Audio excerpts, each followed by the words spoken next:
Assalamualaikum warahmatullahi wabarakatuh.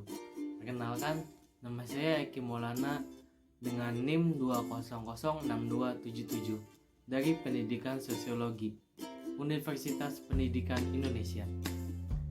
Dalam video kali ini, saya akan berbicara tentang prinsip dan fungsi manajemen kurikulum. Prinsip yang harus diperhatikan dalam melaksanakan manajemen kurikulum adalah sebagai berikut. Yang pertama ada produktivitas. Hasil yang akan diperoleh dalam kegiatan kurikulum merupakan aspek yang harus dipertimbangkan dalam manajemen kurikulum. Pertimbangan bagaimana agar peserta didik dapat mencapai hasil belajar dengan sesuai dengan tujuan kurikulum harus menjadi sasaran dalam manajemen kurikulum. Yang kedua ada demokratisasi. Pelaksanaan manajemen kurikulum harus berasaskan pada demokrasi yang menempatkan mengelola, pelaksana, dan subjek didik pada posisi yang seharusnya dalam melaksanakan tugas dengan penuh tanggung jawab untuk mencapai tujuan kurikulum. Yang ketiga ada kooperatif. Untuk memperoleh hasil yang diharapkan dalam kegiatan manajemen kurikulum, perlu adanya kerjasama yang positif dari semua pihak yang terlibat dalam melaksanakan manajemen kurikulum. Yang keempat ada efektivitas dan efisiensi.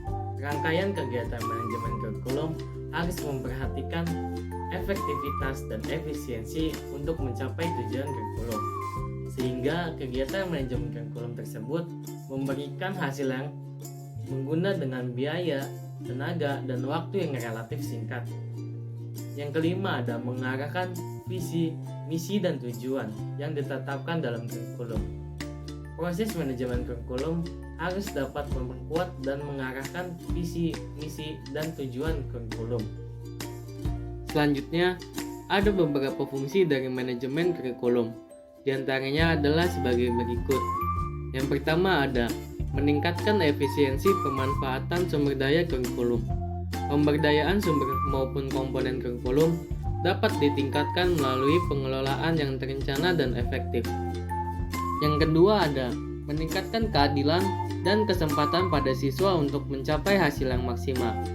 Kemampuan yang maksimal dapat dicapai peserta didik tidak hanya melalui kegiatan intrakurikuler, tetapi juga perlu melalui kegiatan ekstrakurikuler yang dikelola secara integritas dalam mencapai tujuan kurikulum.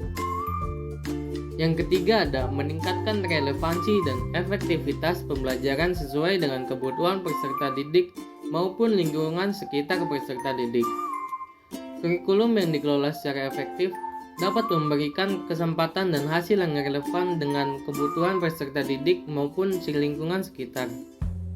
Yang keempat ada meningkatkan efisiensi dan efektivitas proses belajar mengajar. Proses pembelajaran selalu dipantau dalam rangka melihat konsistensi antara desain yang telah dirancangkan dengan pelaksanaan pembelajaran. Dengan demikian, ketidaksesuaian antara desain dan implementasi dapat dihindarkan. Yang terakhir ada meningkatkan partisipasi masyarakat untuk membantu mengembangkan kurikulum. Kurikulum yang dikelola secara profesional akan melibatkan masyarakat khususnya dalam mengisi bahan ajar atau sumber belajar. Perlu disesuaikan dengan ciri khas dan kebutuhan pembangunan daerah setempat.